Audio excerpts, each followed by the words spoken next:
então, uma proteína quaternária com 4 subunidades, tá? Diferentemente da hemoglobina, desculpa, da mioglobina, que é uma proteína que é apenas uma única subunidade. E por isso a mioglobina é uma proteína principalmente presente no tecido muscular e que tem a sua função não de transportar a hemoglobina, mas sim de armazenar a hemoglobina, armazenar o oxigênio, tá? Desculpa, hemoglobina não, armazenar o oxigênio, tá certo? Não fazer o transporte, mas sim o armazenamento de oxigênio, tá certo? E a hemoglobina mais tem o papel de fazer o transporte. A gente vai ver em termos de o porquê que a mioglobina ela é mais adequada para o armazenamento e a hemoglobina ela é mais adequada para o transporte, tá bom? De acordo e, inclusive, tudo relacionado com a sua estrutura proteica, sendo uma proteína de estrutura terciária e a outra de estrutura quaternária.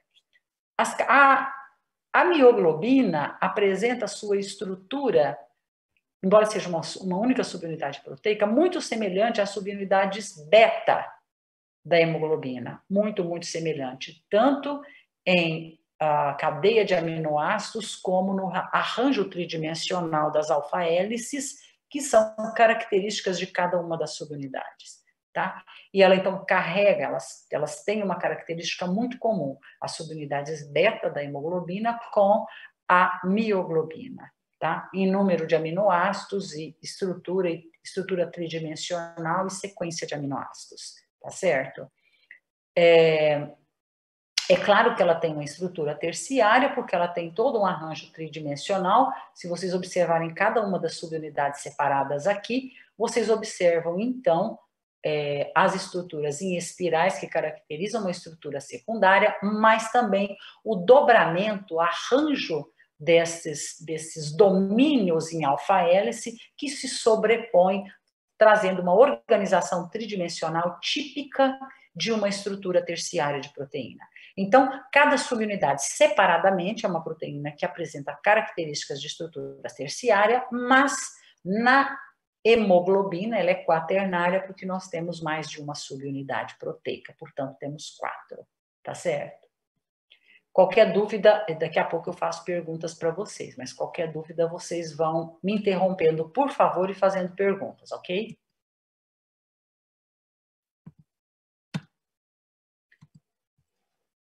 Ai, gente, não aguento.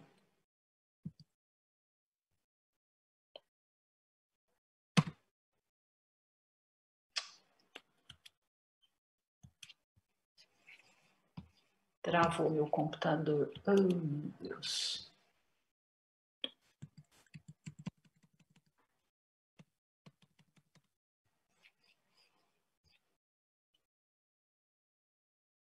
Deixa eu dar um tempinho para ele aqui, gente.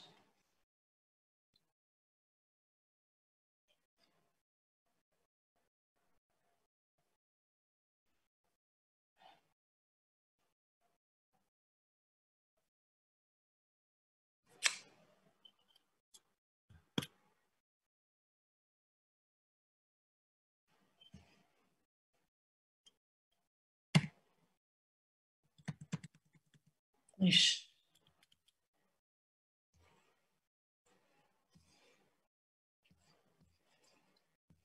O cursor desapareceu, o computador travou.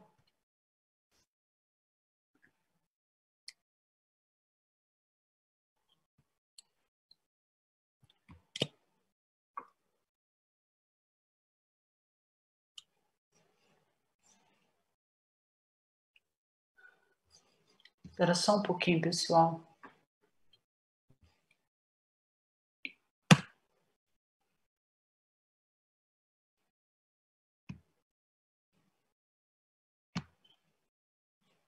Vamos lá.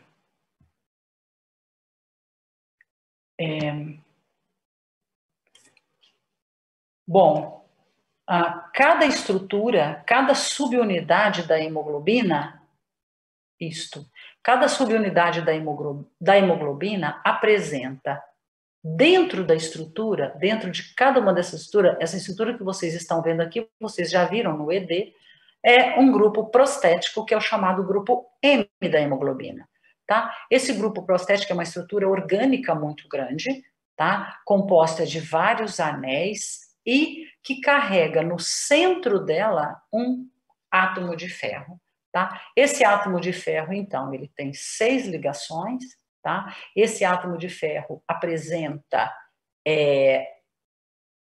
quando a gente considera o grupo prostético, que é o grupo M, nós temos, então, ele é composto da estrutura orgânica, que é chamada de porfirina, tá? E dentro da porfirina tem um átomo de ferro e a junção da porfirina com o ferro é chamado de M, tá? O ferro apresenta, lógico, 6 ligações, sendo que 4 delas estão num único plano, tá? Ligados aos anéis, aos nitrogênios, que fazem parte da porfirina, que é o grupo que é o grupo prostético sem o ferro, tá? E 2 ligações livres são perpendiculares, tá? Então, como esse grupo prostético está ligado como o ferro está ligado ao grupo prostético, este grupo prostético como um todo tem que se ligar a cada uma das subunidades proteicas, que são as estruturas beta ou alfa da hemoglobina. De tal forma, então, que esse grupo prostético é centralizado, centralizado dentro de cada uma das subunidades proteicas da hemoglobina, tá? Uma vez centralizado dentro da subunidade proteica da hemoglobina, esse grupo prostético, como é um grupo independente, né? Então ele tem que ter algum ponto de ligação com a subunidade proteica. Portanto, uma das outras ligações que estão livres neste ferro, ele vai se ligar a uma resíduo de aminoácido da subunidade proteica da hemoglobina, tá?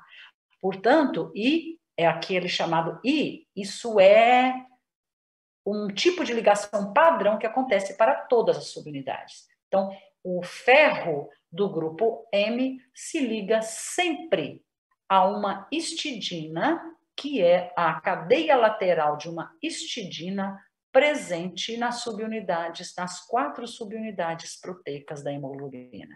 Portanto, cada subunidade carrega um grupo prostético, um M, e o ferro deste grupo M está ligado a um resíduo de aminoácido, que é a histidina, presente na estrutura proteica daquela subunidade, tá? Essa histidina, por ser muito próxima ao ferro, ela é chamada de histidina proximal, porque a gente tem uma outra histidina importante no transporte de oxigênio, que é chamada de histidina distal. A histidina distal, ela não está ligada ao grupo prostético. Ela é uma histidina que faz parte da subunidade proteica, mas ela não está ligada ao grupo prostético, como acontece com a histidina proximal, tá? Então, essa histidina proximal, ela é crucial porque ela está ligada a uma dessas ligações livres do ferro. A outra ligação livre do ferro vai ser a ligação que vai carregar o oxigênio. Então, portanto, as 2 ligações do ferro que são perpendiculares ao plano do grupo prostético, ao plano do M, uma delas se liga à histidina como forma de ligação de todo o grupo prostético à subunidade proteica, e a outra ligação se liga ao oxigênio que vai ser transportado por cada uma das subunidades proteicas da hemoglobina. Tá? De uma maneira mais esquematizada, aqui num desenho simples, então nós temos aqui o grupo M, tá? O grupo prostético representado aqui e o ferro representado aqui, tá certo? Numa comparação com a mioglobina e hemoglobina, né, nós temos aqui, então, uma amostra do que é a subunidade da mioglobina, tá? Então, nós mostramos aqui que a mioglobina também apresenta várias subunidades, vários domínios em alfa-hélice, e também todos em dobradura em sobreposições entre eles, tá? E, portanto, aqui representado o grupo M. Como vocês podem observar aqui, está evidenciado aqui a histidina proximal, que é o aminoácido 93 de todo o grupo, tá? E que ela está presente no domínio de alfa-hélice F. Então, por isso que chama histidina 93, histidina do fragmento, chamado assim, que é o fragmento 8. Cada uma das hélices que correspondem a uma subunidade proteica é a alfa-hélice A, B, C, D, E, F, etc. Tá certo? Cada uma delas são conectadas umas à outra por alças que também são constituídas, né, de domínios de aminoácidos lineares, não espiralados, como acontece com essas hélices, e que conectam uma hélice com a outra, tá? Obviamente que todas as subunidades, elas têm sobreposições entre elas, mas todas elas, obviamente, apresentam uma estrutura, uma terminação carboxílica livre e uma terminação amino livre, porque, afinal de contas, elas, como toda estrutura proteica quaternária, elas estabelecem interações entre elas através das cadeias laterais dos aminoácidos, mas não através das suas terminações. Então, todas as subunidades proteicas da hemoglobina apresentam um grupo carboxílica livre, que é o final da sua cadeia como um todo, e um grupamento amino livre, tá? Então, aqui mostrando para a mioglobina, tá certo?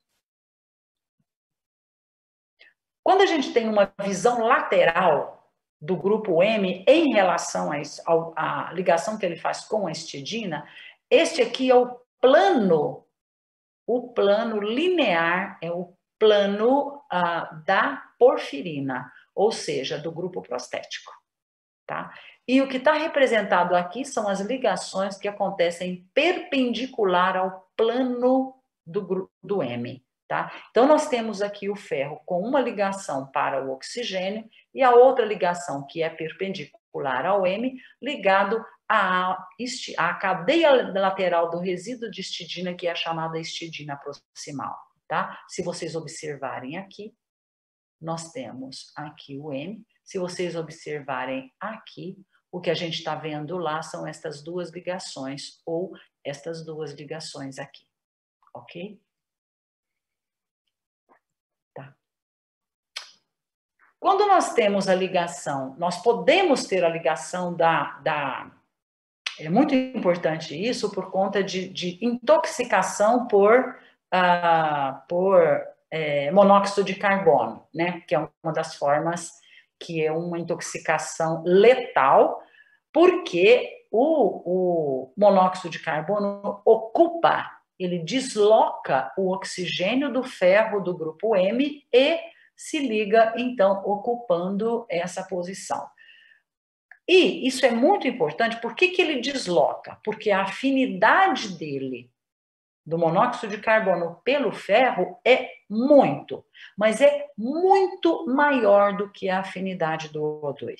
Então, o deslocamento acontece por conta de uma maior afinidade que o ferro tem pelo monóxido de carbono. Então, na presença de monóxido de carbono em alta concentração, ele é capaz de deslocar o oxigênio porque a afinidade dele pelo ferro é muito maior. Existem algumas teorias que dizem que por conta desta enorme afinidade é que, naturalmente, o grupo M está, entre aspas, escondido ou internalizado em cada uma das subunidades proteicas para dificultar o acesso do monóxido de carbono em casos de exposição a esse agente intoxicante. Então, digamos, em uma evolução natural para proteger o transporte de oxigênio e priorizar o transporte de oxigênio em relação à intoxicação por monóxido de carbono, evolutivamente isso foi sendo existem algumas teorias de que o grupo M é internalizado para dificultar o acesso dele ao monóxido de carbono, uma vez que a sua afinidade é muito alta, tá? A gente olhando aqui, então, nós temos, ó, prestem bem atenção, a famosa histidina distal que eu comentei com vocês, ela está muito longe do ferro. Então, ela tem uma ligação, tá? Mas com o oxigênio, mas ela não tem nenhuma ligação com o ferro para ser responsável pela ligação, pelo vínculo estrutural que o grupo M tem com a subunidade proteica. Então, se a histidina proximal, que é a histidina da fração 8 espiralada, ela está diretamente ligada ao grupo prostético. Então, é ela que estabelece uma ligação estrutural com o grupo M. A histidina distal, não. Ela tem ligação, mas através do oxigênio e não através do ferro diretamente, ok? Esse aspecto vai ser muito importante lá na frente, tá? Por isso que eu estou chamando a atenção para essas características, tá bom? Quando eu comentei da semelhança entre a mioglobina com a subunidade beta da mioglobina com a subunidade beta da hemoglobina, aqui está demonstrado o quão semelhantes essas subunidades são. Então, a gente observa poucas diferenças no dobramento da estrutura, tá? E a presença do grupo M muito semelhante no posicionamento tanto da mioglobina quanto da subunidade beta da hemoglobina. Se você olhar rapidamente, você praticamente não vê diferença entre essas subunidades, a não ser que você preste atenção, por exemplo, nessa hélice ou nessa hélice, tá? Cujo dobramento sobre elas é relativamente diferente de uma subunidade para outra, mas a semelhança delas é muito grande, ok? Como que nós observamos interações entre as subunidades proteicas? Quando a gente observa, por exemplo, no pareamento entre as subunidades laterais, aqui nós estamos então com a subunidade alfa e uma das subunidades beta, nós observamos uma proximidade muito grande entre elas, como acontece entre todas as subunidades da hemoglobina. Mas existe uma característica muito importante entre as subunidades laterais, que é o fato de quando ocorre uma ligação, é claro que todas as interações são feitas pela presença de cadeias laterais de aminoácidos que se interagem através de pontes de hidrogênio. Tá? Então, portanto, essa ligação, essas interações ou ligações entre essas subunidades acontecem porque cadeias laterais de aminoácidos presentes, por exemplo, na subunidade beta, na subunidade alfa, estabelecem pontes de hidrogênio ou pontes de sulfeto com resíduos de aminoácidos, cadeias laterais de aminoácidos que estão presentes na subunidade beta.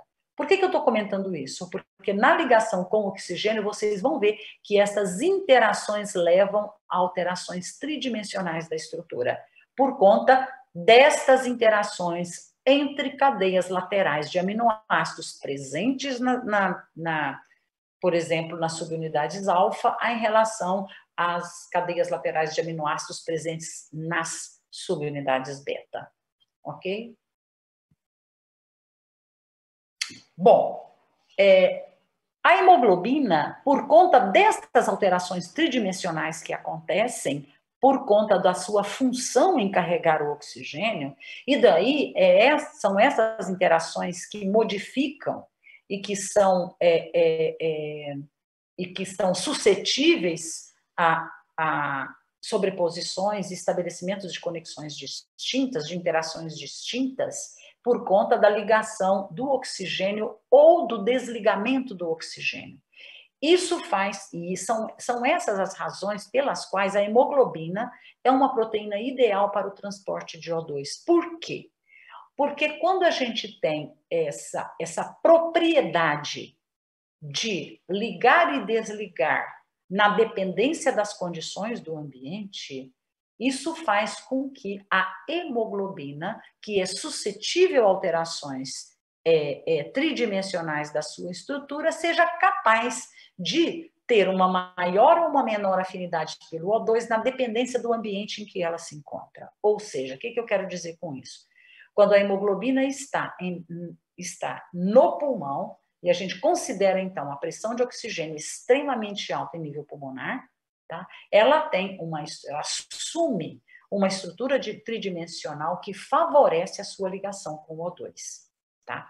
E quando ela está em nível tecidual, que ela tem a função de liberar esse O2 exatamente porque o papel dela é oxigenar os tecidos e levar oxigênio para os tecidos, então ela assume uma outra conformação tridimensional que facilita o desligamento do O2 ao invés da ligação. Tá? O que são, então, esses dois momentos e essas duas estruturas tridimensionais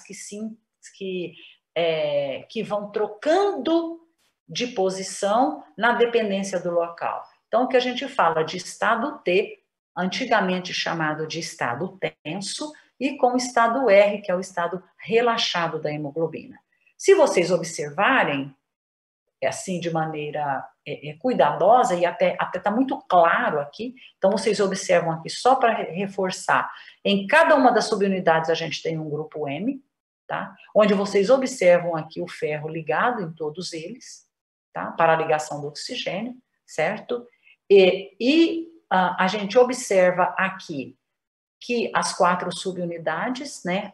A beta 1, beta 2, alfa 2 e alfa 1, tá? E se vocês observarem esse bolso, o bolsão chamado, o bolsão entre as subunidades da hemoglobina, ele está mais aberto. Por quê? Porque na organização tridimensional, cada subunidade está menos sobreposta umas com as outras. Então, portanto, é como se estivessem mais abertas, mais afastadas. E com isso, como elas estão mais afastadas umas das outras, esse bolso aqui é maior. Tá? Então, chamado de bolsão da hemoglobina. Tá? Quando vocês... Isso aqui, né, é o estado T da hemoglobina, que é o estado com menor afinidade pelo oxigênio. Então, aqui é chamado o estado em que ela está na ausência do oxigênio, tá? Quando a hemoglobina assume uma estrutura, o seu estado tridimensional chamado de R, é o estado onde ela tem uma maior afinidade pelo oxigênio. Então, considera-se aqui que esta hemoglobina estão todos os grupamentos, todos os grupos M ligados ao ferro. Com isso, o que acontece? Ligados ao oxigênio, desculpa. Quando o oxigênio se liga a cada grupamento M, ocorre um deslizamento destas alfa-hélices, umas sobre as outras, na sua lateralidade, ou seja, a beta 2 com a alfa 1, elas se deslizam e sobrepõem umas com as outras. A mesma coisa acontece com alfa 2 e beta 1. Então, o deslizamento dessas alfa-hélices umas sobre as outras, e vocês podem observar que aqui é como se elas se aproximassem, então elas deslizam, provocando interações diferentes entre elas, elas estreitam esse bolsão, tá? Então, estreitando nesta condição tridimensional, elas estão na presença do oxigênio e apresentam uma maior afinidade pelo oxigênio, tá? Portanto, no estado R, a proteína, a hemoglobina, apresenta a sua maior afinidade pelo oxigênio. Portanto, em nível pulmonar, tá? Com uma pressão de O2 extremamente alta, praticamente toda a hemoglobina está no estado R, apresentando uma altíssima afinidade para ligação com O2. E no tecido, onde a pressão de O2 é muito mais baixa, a hemoglobina assume uma estrutura tridimensional do estado T, que faz com que a sua afinidade pelo O2 caia e, portanto, ela libera o O2 em nível tecidual. Tá certo?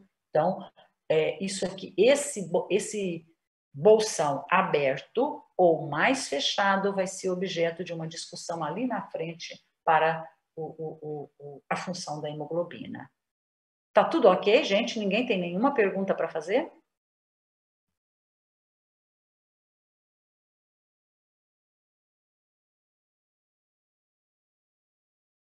Tudo tranquilo, professor.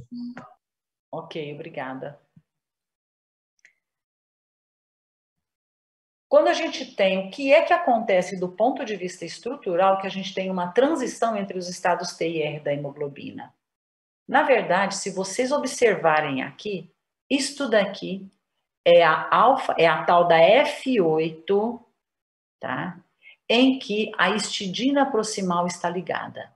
Então, isso aqui é a cadeia lateral da histidina, tá? A histidina proximal, que é aquela que faz ligação com o ferro, tá? E que, portanto, responde pela interação deste ferro com cada uma das subunidades da hemoglobina.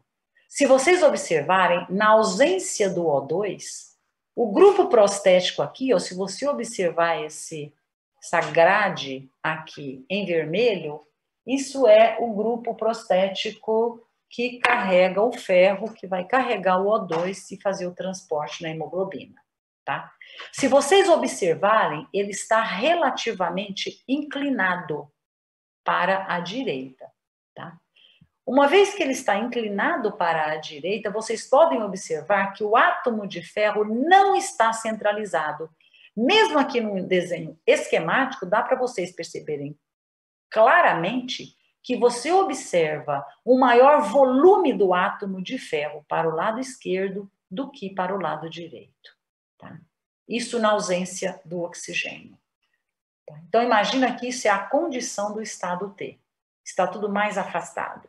Tá? E o grupamento, o ferro, está com o seu volume. O volume do átomo não é uniforme para os dois lados, dentro não está centralizado no grupo M.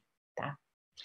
Quando a gente observa este ferro ligado ao oxigênio, nós observamos aqui um alinhamento do grupo prostético que deixa de estar inclinado e passa a estar absolutamente reto, bastante perpendicular, num plano bem reto. O que faz com que, como ele é como se ele tivesse endireitado, né, nós temos a centralização do ferro, tá?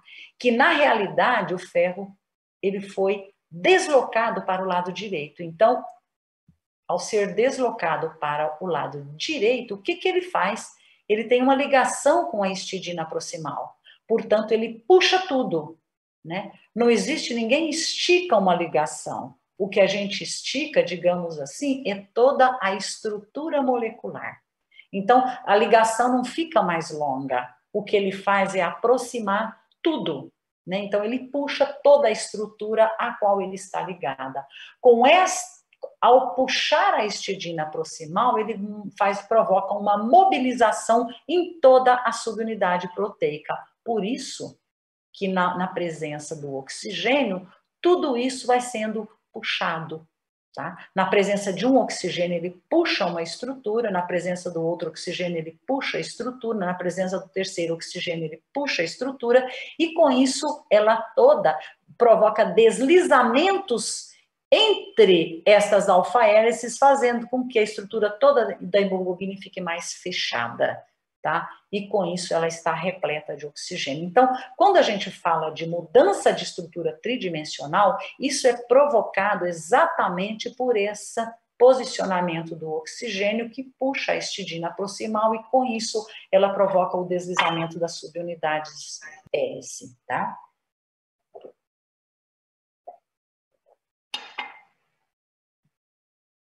Então, com isso, a gente tem, na realidade, como ela é uma proteína quaternária, quando a gente tem a ligação de um oxigênio em uma das subunidades e que ela aproxima, o que acontece? Ela facilita, ela provoca uma alteração tridimensional de tal forma que ela facilita, ela faz uma modulação alostérica positiva ao oxigênio, facilitando nesse deslocamento, nessa sobreposição, no deslizamento dessas estruturas, ela provoca, então, a ligação de um oxigênio torna mais suscetível o próximo grupo M. da subunidade imediatamente paralela, não, adjacente àquela subunidade que já recebeu oxigênio. Então, como ela tem uma ligação, uma sobreposição, um deslizamento na lateralidade, o que ela faz? Ela provoca, então, uma facilitação da ligação do próximo oxigênio com a outra subunidade proteica, tá? E com isso, quando o oxigênio se liga na segunda subunidade e provoca a mesma coisa, o alinhamento do ferro, puxando toda a sua estrutura, ela faz, e isso é um evento em cascata, ela também provoca uma maior afinidade do oxigênio, digamos, da acessibilidade do próximo grupo M para a ligação do próximo oxigênio, de tal forma que essa facilitação é crescente. Então, à medida que se liga a uma subunidade, facilita a ligação do oxigênio para a segunda subunidade, que facilita mais ainda para a terceira e para a quarta subunidade, isso é cada vez mais rápido. Então, essa ligação, ela é rapidamente crescente à medida que cada oxigênio vai se ligando nas subunidades proteicas da hemoglobina, tá? Estas características de uma proteína alostérica que vocês já viram lá na estrutura proteica, quando a gente estudou proteína quaternária, e também vocês viram a modulação alostérica lá nas proteínas que são enzimáticas, isso faz com que a modulação positiva, o oxigênio exerça um efeito modulatório positivo, porque a hemoglobina é uma proteína alostérica. E aqui é um bom momento de fazer essa comparação com enzimas. Eu faço isso de forma proposital, pelo seguinte, porque quando a gente fala em alosterismo, a gente sempre pensa em enzimas, e a gente pensa em inibição alostérica. Mas eu quero lembrar muito bem que quando eu dei enzimas para vocês, quando a gente discutiu enzimas, eu fiz questão de separar o que era uma inibição do que era uma modulação. E o alosterismo, ele é um mecanismo modulatório, que pode ser tanto positivo quanto negativo, tá? Porque a gente tem a ligação de um determinado composto a um sítio da estrutura proteica que provoca uma mudança tridimensional nela de tal forma que facilita ou dificulta uma próxima interação. No caso das enzimas, a gente usou isso como uma modulação, a gente estava falando inclusive de modulação, e que quando ela é uma modulação negativa, a gente pode chamar de inibição alostérica. Lá nas enzimas, aqui na hemoglobina, a gente tem uma proteína quaternária do tipo alostérica e que sofre, pela ligação com o O2, uma modulação alostérica que é positiva. Então, neste caso, o oxigênio é um modulador positivo da ligação dele mesmo, tá? Isso faz com que a hemoglobina seja muito adequada ao transporte, porque da mesma forma que acontece essa modulação positiva para a ligação do O2 a nível pulmonar, existe o contrário em nível tecidual, em que o desligamento de um oxigênio vai gradativamente provocando o desligamento da próxima subunidade, da próxima subunidade, da próxima subunidade. Então, em nível tecidual, o desligamento do oxigênio atua como uma modulação, entre aspas, negativa, mas que é para o desligamento do oxigênio, tá? E daí, isso mostra uma diferença muito grande do papel funcional da hemoglobina em relação à mioglobina. Porque a mioglobina, por ser uma única subunidade, não ser alostérica, ela não tem efeito modulatório nenhum. Então, ela tem uma altíssima afinidade pela hemoglobina e que, portanto, dificilmente se desliga. Por isso, ela é uma proteína adequada para o armazenamento, porque ela não tem que soltar, ela não tem que ligar e desligar. Ela é uma proteína que não é uma proteína circulante, como não está dentro das hemácias, então ela segura, ela armazena o oxigênio nos tecidos, tá? Não sendo uma proteína de transporte de O2 e que tem todas as propriedades de uma proteína alostérica que são moduladas para a ligação ou o desligamento do oxigênio, na dependência do ambiente em que esta hemoglobina se encontra, tá? Por isso, a gente observa aqui, olha, aqui nós temos a curva que é uma curva hiperbólica, representando um estado de altíssima afinidade da mioglobina pelo O2, tá?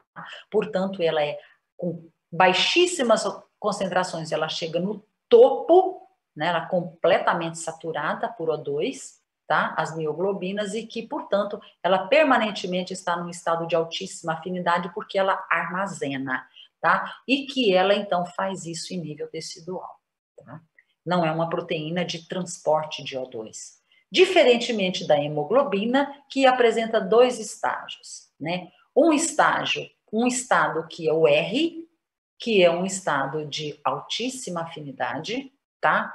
O R, que ele apresenta uma altíssima afinidade pela hemoglobina em nível pulmonar, porque a pressão de O2 no nível pulmonar é muito alta e, portanto, facilita a ligação com O2 e facilita o estado T da hemoglobina.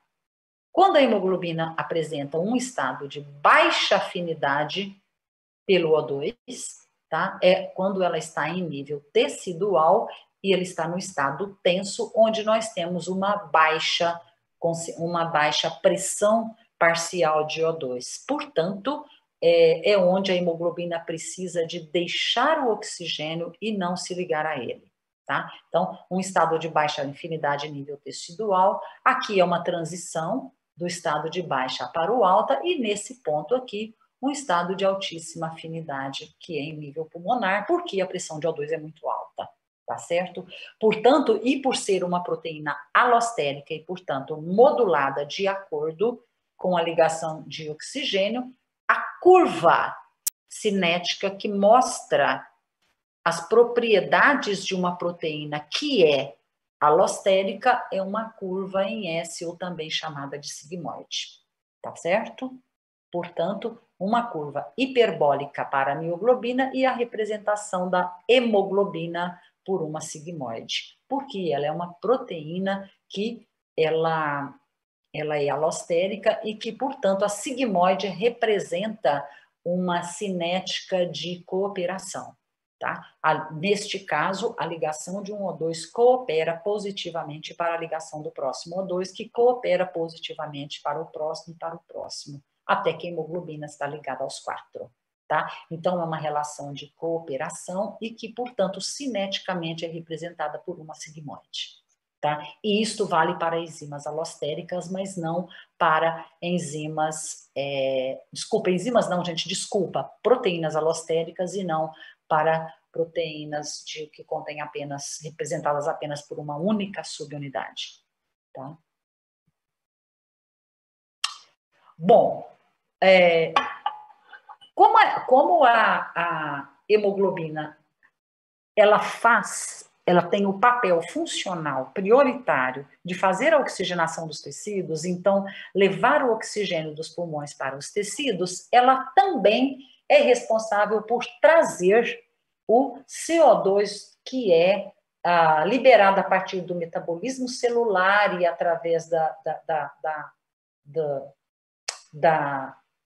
metabolismo do metabolismo desses tecidos celular e também como resposta à sua oxigenação, mandando de volta para os pulmões o CO2 produzido em cada célula, a hemoglobina tem a propriedade de trazer de volta para os pulmões o CO2 que vai ser eliminado do nosso organismo através da expiração, tá? Então, nós temos aqui uma importância muito grande do transporte de CO2 dos tecidos para o pulmão e como que isso influencia, por que é que a hemoglobina, ela libera o CO2 nos tecidos e traz de volta o CO2, tá? Qual é o mecanismo que a participação desse CO2 exerce, através de qual mecanismo que facilita a liberação do O2 nos tecidos e facilita, então, a ligação do CO2 com a hemoglobina para que ela leve de volta para os pulmões o CO2, tá? Que é tudo por conta da alteração de pH. Vocês já viram isso aqui comigo lá em membranas, né? Isso aqui foi um exemplo que eu usei e eu volto nele propositadamente, porque com isso a gente faz uma interconexão de conteúdos, uma associação de conteúdos, quando eu, em nível extremamente básico, mostro para vocês a importância de mecanismos extremamente importantes do ponto de vista fisiológico, né, envolvendo mecanismos bioquímicos muito básicos. Né? A gente viu isso aqui lá em membranas quando a gente falou de transporte. E eu usei este exemplo aqui para mostrar para vocês um tipo de transporte que era um cotransporte passivo, tá? Do tipo simporte, que é quando, do tipo antiporte, que é quando as moléculas são transportadas em direções opostas. Olha aqui de novo a formação,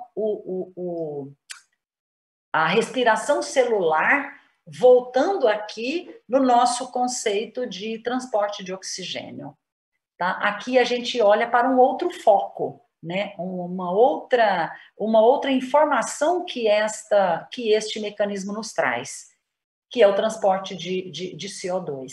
Então, olha aqui, na respiração celular, nos tecidos, quando ocorre todo o metabolismo que ocorre dentro, que ocorre nas nossas células, nós temos o tempo todo a utilização de O2 e a formação de CO2. Tá? O tempo todo nós temos os CO2 formados no metabolismo celular. Só que esse CO2 precisa de ser eliminado. Então, ele está lá nos tecidos e as nossas hemácias estão chegando o tempo todo, através da circulação, levando oxigênio para os tecidos. Então, quando essa hemácia, quando essa hemoglobina presente aqui dentro, libera o O2, ela pode muito bem ser utilizada para transportar de volta para os pulmões o CO2. Então, vocês viram lá o seguinte, o CO2, como é um gás, né, ele então penetra passivamente para dentro das hemácias e sofre uma reação enzimática pela anidrase carbônica, tá, com o uso de água, né, claro, e, portanto, é uma reação de hidratação, formando, então, bicarbonato. Por quê? O CO2, ele é fracamente dissolvido aqui nas hemácias ou mesmo no plasma na forma de CO2, porque ele é um gás. Ele é pobremente dissolvido. Portanto, quando ele é formado num íon inorgânico, né, eletricamente carregado, ele passa a ser altamente miscível em água. Então, a solubilidade no meio aquoso é muito alta. Portanto, o CO2 é transformado em bicarbonato aqui dentro, tá? Então, ele sai para fora e ele é, então, transportado pelo plasma até os pulmões. E aqui envolve aquela nossa troca, que eu não preciso de falar, que é para a gente não vai voltar, lógico, no sistema de transporte, só para manter o equilíbrio químico aqui, elétrico, porque saiu uma carga negativa e entra outra, tá? Isso daqui em nível tecidual. Quando chega em nível pulmonar, essa reação acontece de forma reversa. Então, o bicarbonato nível pulmonar é transformado em CO2 e água, e aqui nos pulmões, o CO2 é eliminado através da expiração, tá? Bom, mas neste aspecto aqui, quando a gente está em nível tecidual, o que aconteceu aqui com esta reação? Ao formar bicarbonato aqui em nível tecidual, porque utilizou água, formou bicarbonato, mas também formou H+. Houve a liberação de grandes quantidades de hidrogênio. O que acontece? Agora eu pergunto para vocês. O que acontece aqui nos tecidos por conta da elevada produção, liberação de H+.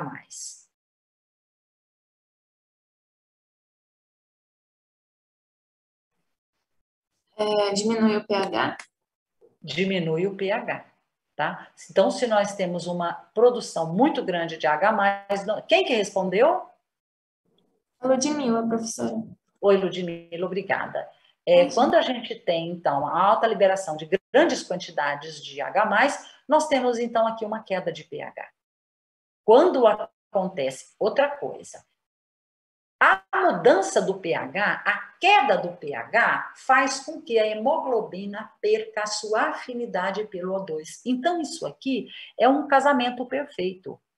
além do fato de que a hemoglobina precisa ser utilizada para carregar o CO2, a produção de H+ faz com que o pH caia. E quando o pH cai, a hemoglobina perde a sua afinidade pelo oxigênio. Portanto, ela libera o oxigênio para os tecidos e fica livre para carregar o CO2. Tá?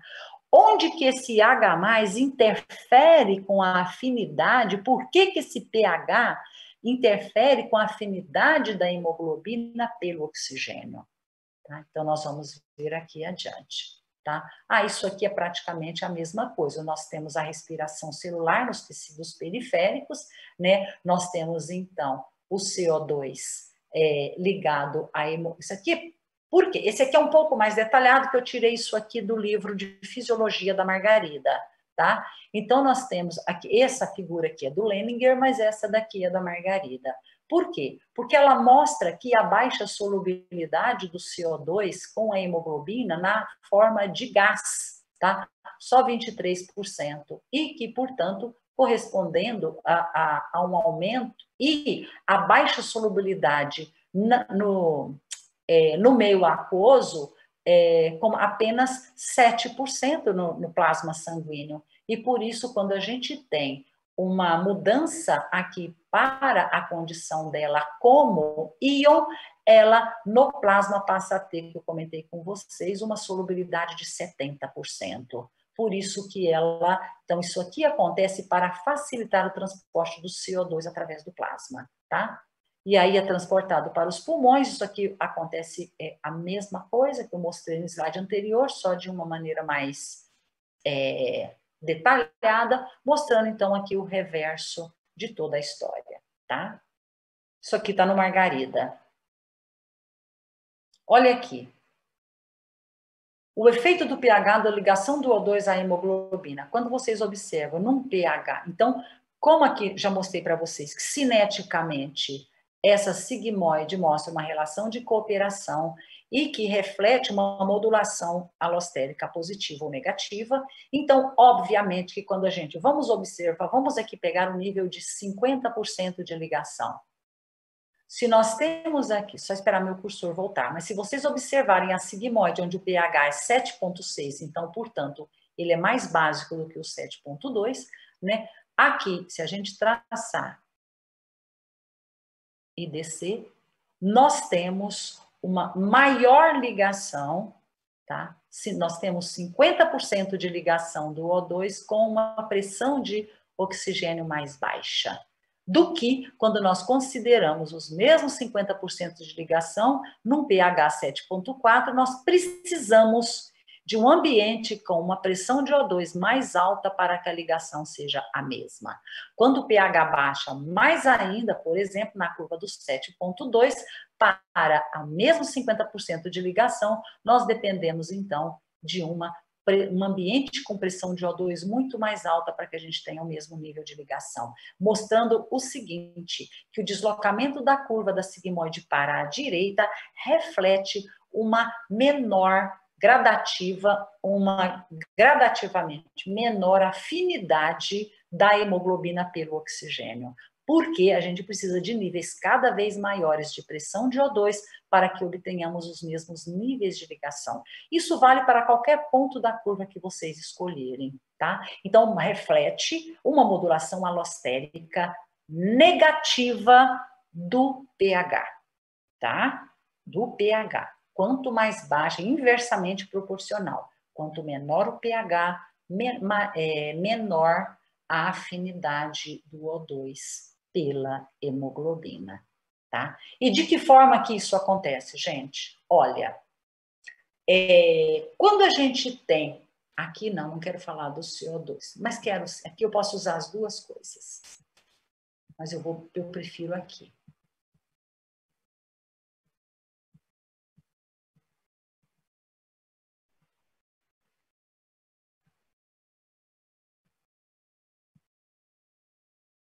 Quando a gente sabe, quando a gente olha uma estrutura como esta aqui, ó, da hemoglobina, e a gente sabe que vocês já sabem, todos nós sabemos que cada uma dessas hélices e mesmo essas ligações, digamos, lineares, e tudo isso aqui é aminoácido.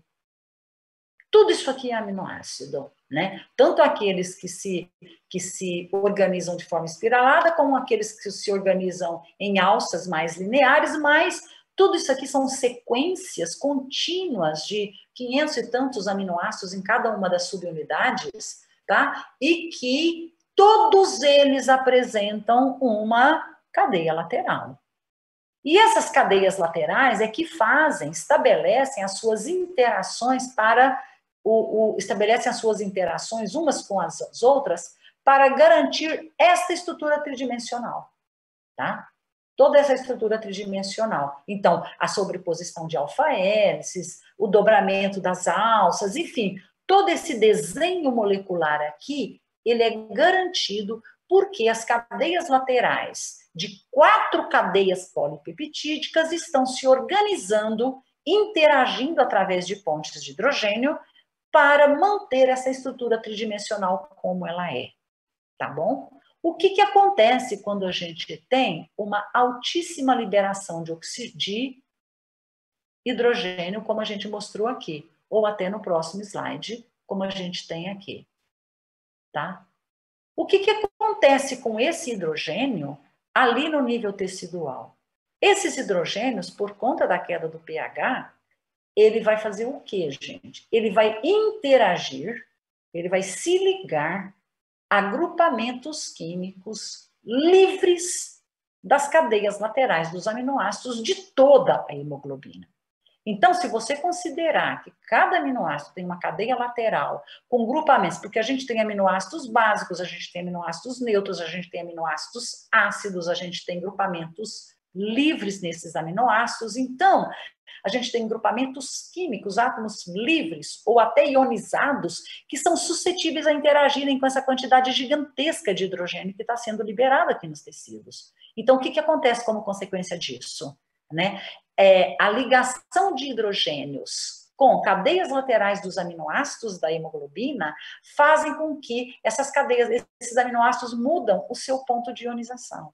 Então, interações, ligações, pontes de hidrogênio que eram estabelecidas originalmente na ausência, em outro pH, como no pH pulmonar, por exemplo, elas se perdem e outras interações vão sendo estabelecidas entre outras cadeias laterais nesse pH que é o pH tecidual, por conta da ligação de hidrogênio. Então, uma alteração tridimensional da estrutura da proteína acontece de tal forma que os deslizamentos entre tudo nela muda.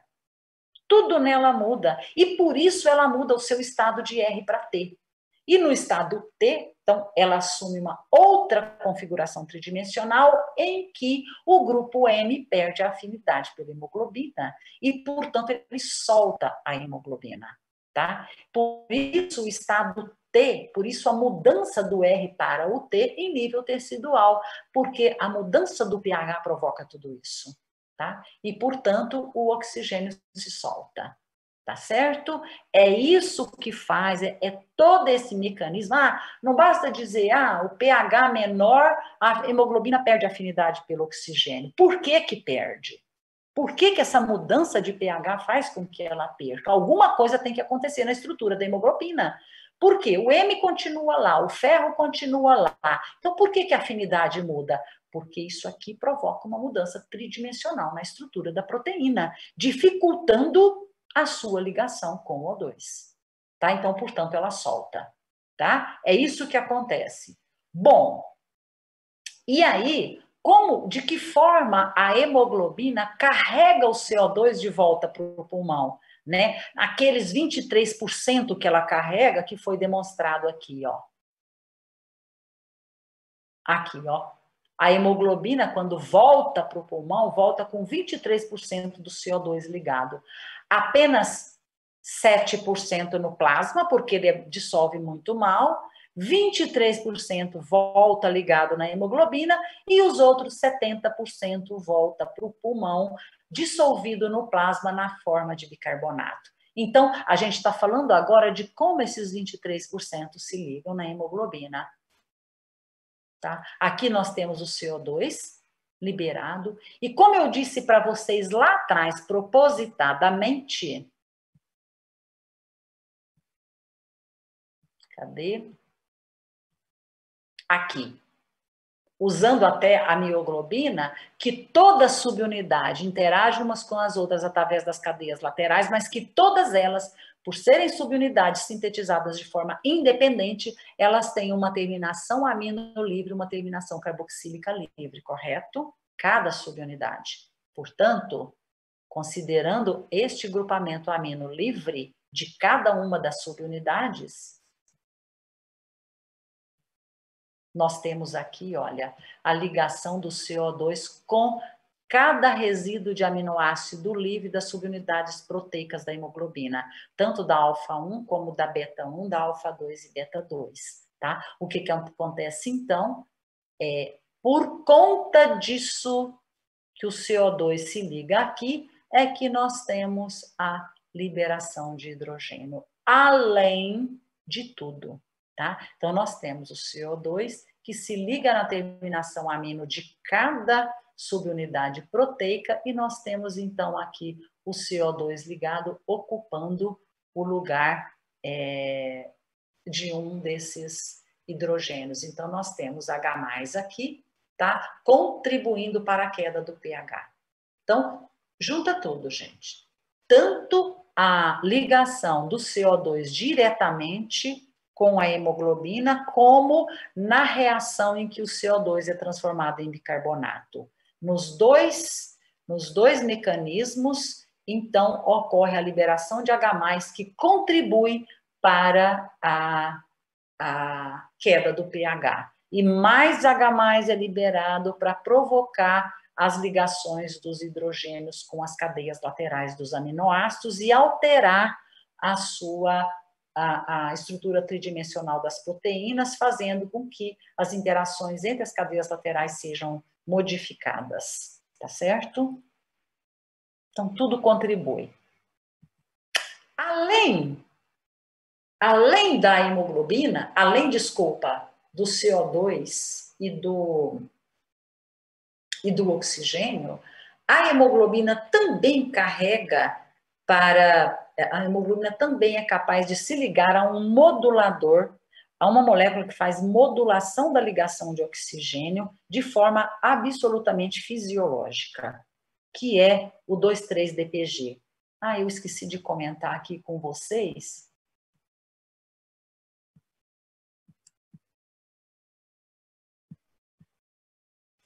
Qual é a teoria fisiológica que dá nome a esta modificação aqui, gente?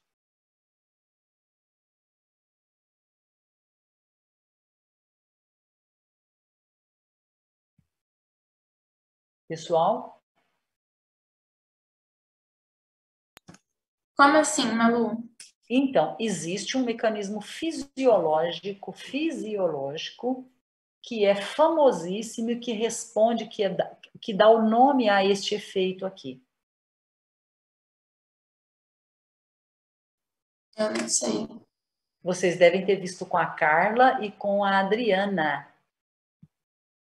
Quando a gente tem o efeito do CO2, o efeito do transporte do CO2 e, consequentemente, da alteração de pH como um modulador, como um mecanismo que altera a ligação da hemoglobina pelo oxigênio. Que efeito que é esse, gente? A fisiologia, isso é famoso na fisiologia.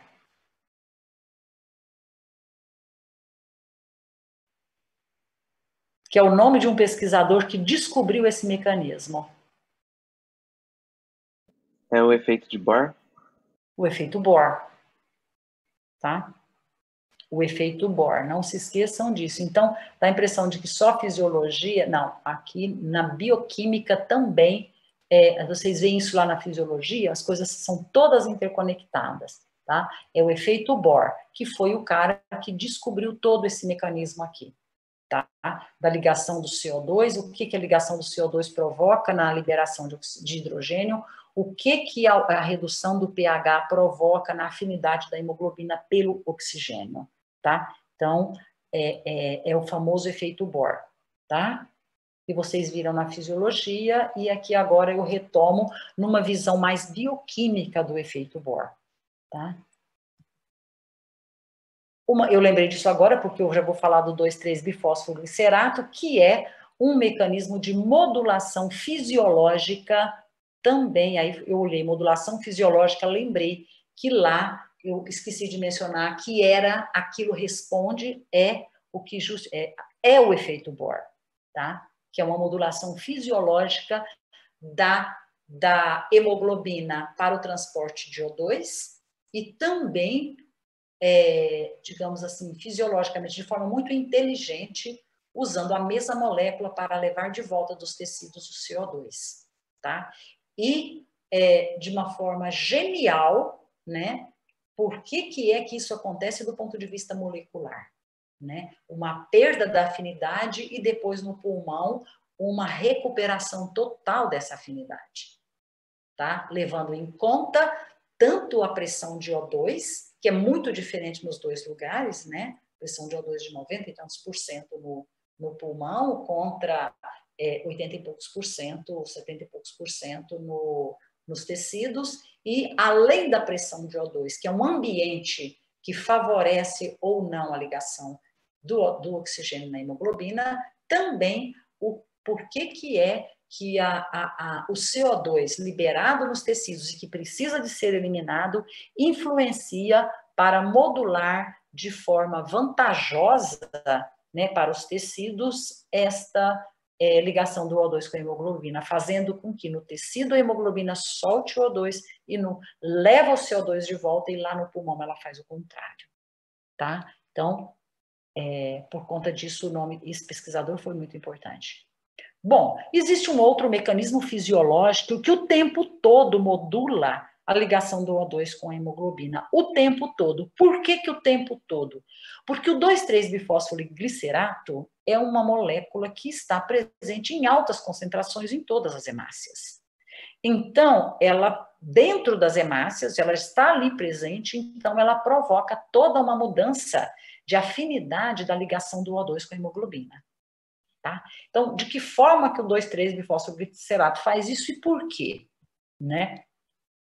Então, nós temos aqui o 2,3-bifosfoglicerato, que na verdade, vocês se lembram muito bem da molécula do glicerol que está presente, gente. Lembra lá dos lipídios de membrana, o glicerol ligado aos ácidos graxos, a cabeças polares, etc, etc. Aqui é a mesma molécula. Então, o bifósforo, por quê? Porque no carbono 2 e no 3 nós temos, então, dois grupamentos fosfato ligados. E lá no carbono 1, glicerato, que é a terminologia dada para CO-, que é de ácido. Tá? Então, 2,3-bifosfoglicerato é um composto que, se eu dissesse para vocês, gente, o 2,3-bifosfoglicerato é muito fácil de visualizar, porque vocês conhecem muito bem o glicerol, vocês sabem desde o ensino médio, né, que essa terminologia aqui é para ácido e, portanto, 2,3-bifosfo seriam dois grupamentos fosfados ligados a uma molécula de glicerol. Tá? Então, quando a gente foca para pensar, você rapidamente sabe por que essa molécula é desse jeito, né? Não tem como ser diferente. Ok. Ela está presente em altíssimas concentrações dentro dos eritrócitos, tá? E o que acontece? Quando nós temos a ligação do 2,3-bifosfoglicerato, ela é extremamente alta na hemoglobina no seu estado T, tá? No seu estado T, que é o estado onde ela tem a menor afinidade pelo oxigênio. Por que isso, gente? Quando a gente observa a molécula da hemoglobina, nós temos, então, na perpendicular as duas subunidades beta, né? E aqui também de forma perpendicular, né? Na diagonal aqui, perpendicular não, quero dizer diagonal, as duas subunidades alfa. Aliás, o contrário, alfa, cadê? Beta e alfa. Nós temos aqui o 2,3-bifosfoglicerato, ele se liga, ele apenas se liga às subunidades beta da hemoglobina. Tá? Então, ele não tem ligação química com as subunidades alfa, apenas com as subunidades beta. Por que o 2,3-bifosfoglicerato se liga ao estado T da hemoglobina? Porque se vocês olharem aqui, o estado T da hemoglobina, como as subunidades estão mais afastadas, e eu falei que eu ia voltar nisso, eu ia mostrar por que a abertura desse bolso é importante, este bolso aqui, interno, no miolo da hemoglobina, ele é muito maior no estado T do que no estado R. Tá? Então, por ele ser fisicamente, espacialmente muito maior, ele acomoda o 2,3-bifosfoglicerato, que é uma estrutura grande. Se vocês olharem,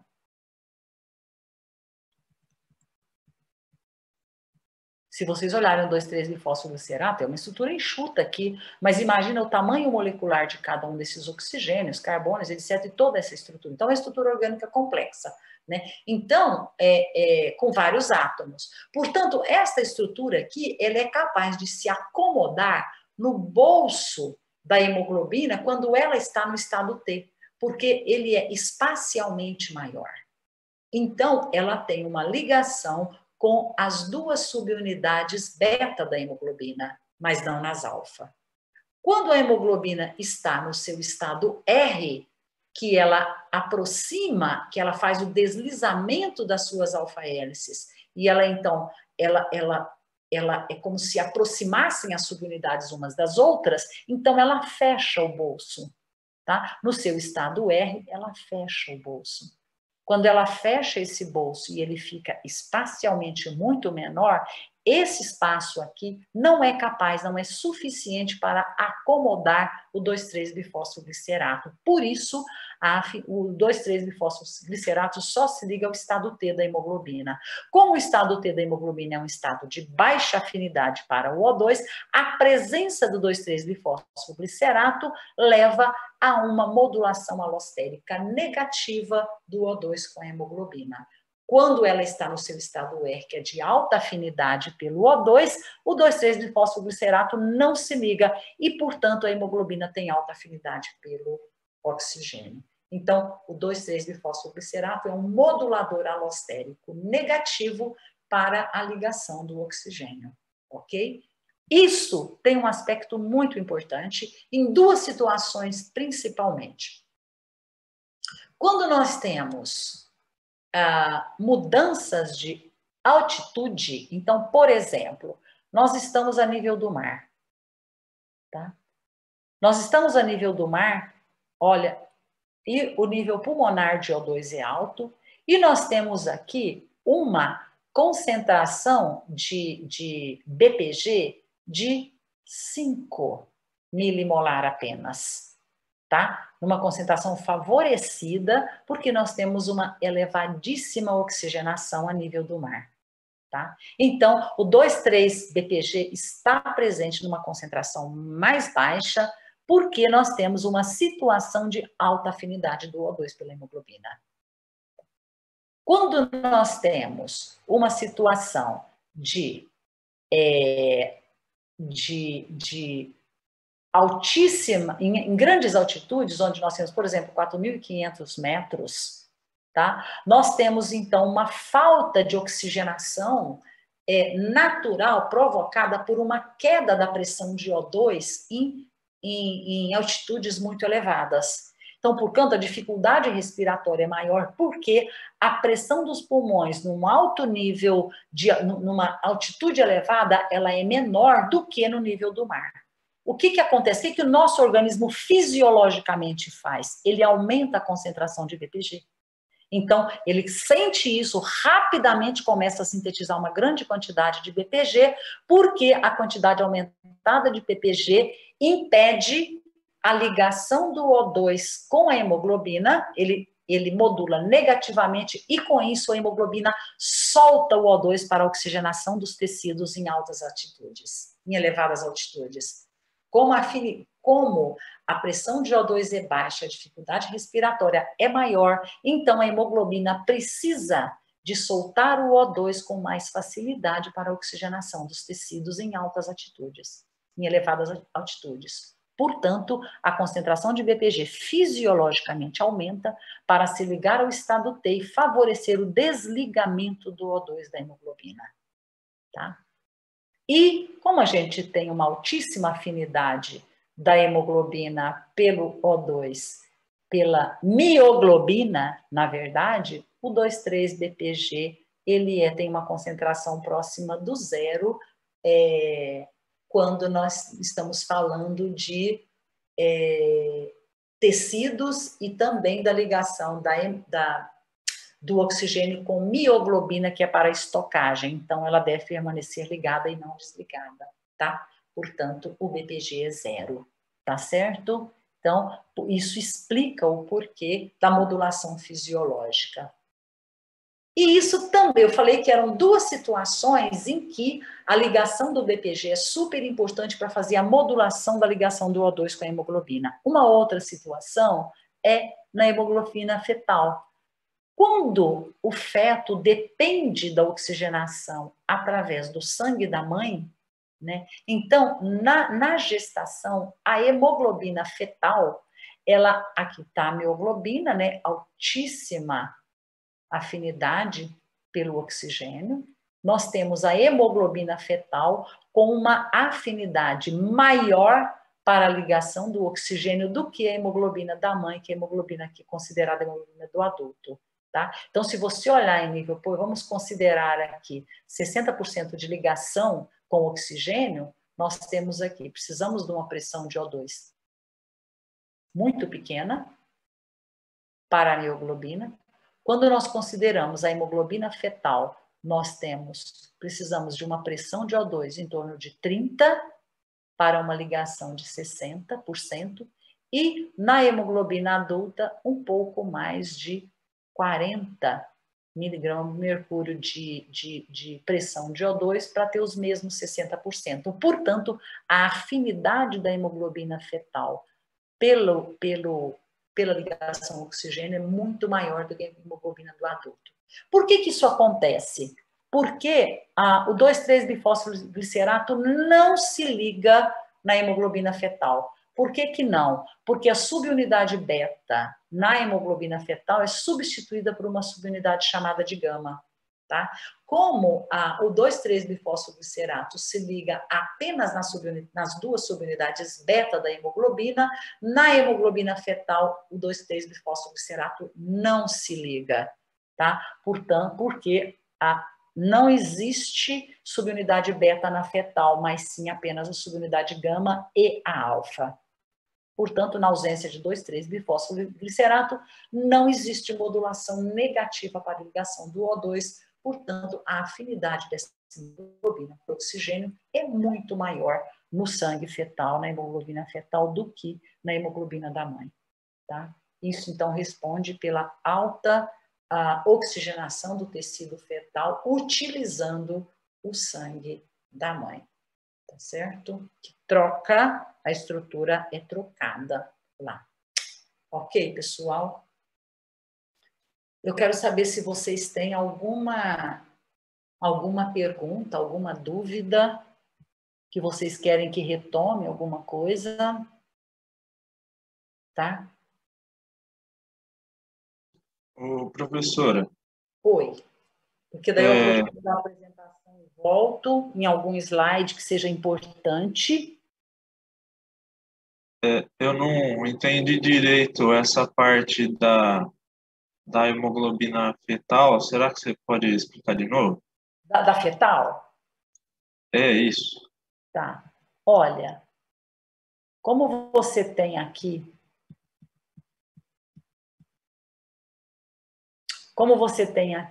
para a nossa hemoglobina de adulto, né, a nossa, fora do feto tudo isso muda, né? Nós temos duas subunidades, alfa 1 e alfa 2, e a beta 1 e a beta 2. O 2,3-bifosfoglicerato, que se liga no estado T da hemoglobina, da mãe, por exemplo, né, ou de qualquer adulto, ela se liga entre as duas subunidades beta. Tá? Então, as ligações químicas, ela se acomoda nesse bolsão, mas ela não estabelece nenhuma ligação química com as subunidades alfa, apenas com as duas subunidades beta. A hemoglobina fetal não tem a subunidade beta, ela tem uma isoforma proteica da subunidade beta, mas que é chamada de subunidade gama. Então, a hemoglobina fetal, ela tem as 4 subunidades, sendo que 2 delas são alfa-1 e beta-1, desculpa, alfa-1 e alfa-2, e as outras subunidades são gama-1 e gama-2, mas não beta-1 e beta-2. Então, essa isoforma de subunidade não tem os pontos de ligação para o 2,3-BPG. Isso você entendeu? Tá? Porque não é esta proteína, é uma isoforma destas proteínas, dessas subunidades proteicas, onde não existem as ligações para o 2,3-bifosfoglicerato. Tá? Não havendo a ligação com os 2,3-bifosfoglicerato, a afinidade que é como se fosse 0. Tá? Então, não existindo a ligação com o 2,3-bifosfoglicerato, a afinidade da hemoglobina fetal pelo oxigênio é máxima, porque não existe impedimento. Então, é como se fosse, olha aqui, em relação à do adulto ou à da mãe, né, ela faz essa curva sigmoide aqui. Toda a hemoglobina, né, gente, porque ela é uma proteína alostérica e a fetal também é, então a afinidade dela ela é modulada alostericamente. Ela é sempre uma afinidade abaixo da afinidade que a mioglobina tem. Por quê? Porque a mioglobina não é uma proteína alostérica. Então, quando a gente considera a hemoglobina, ela depende do ambiente onde ela está. Se é em alta concentração numa pressão de oxigênio elevada, ou se ela está em condições de pH adequado, todas essas variáveis que foram apresentadas aqui, que podem alterar a afinidade da hemoglobina pelo oxigênio, tá? Agora, a hemoglobina fetal, na hemoglobina de adulto, a gente tem mais um modulador alostérico que é fisiológico, que é o 2,3-bifosfoglicerato, porque na nossa hemoglobina nós temos as subunidades beta nas quais o 2,3-bifosfoglicerato se liga. Então, mostrando aqui que a afinidade ela é menor do que na hemoglobina fetal. Por quê? Porque na hemoglobina fetal não existe as subunidades beta, portanto, não existem os pontos de ligação para o 2,3-bifosfoglicerato, então a afinidade do O2 pela hemoglobina é máxima. Não existe queda dessa afinidade. Portanto, ela tem uma ligação máxima, levando para o feto o máximo de oxigenação possível na ligação com a hemoglobina, porque não sofre a modulação alostérica negativa que acontece com a ligação do 2,3-bifosfoglicerato. Tá certo? Ficou claro para você? Ah, certinho, obrigado. De nada. Alguém mais?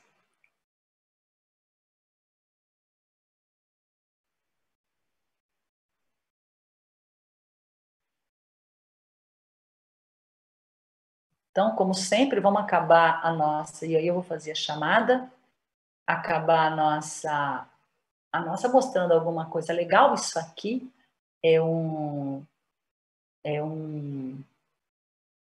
sempre mostrar isso aqui agradaria, às vezes alguns de vocês já conhecem, mas agradaria todo mundo. É uma das maiores cervejarias da Alemanha, esse prédio, né? Que foi fundado desde 1885. Essa cervejaria existe, tá? Que é uma fábrica de cerveja e que aqui na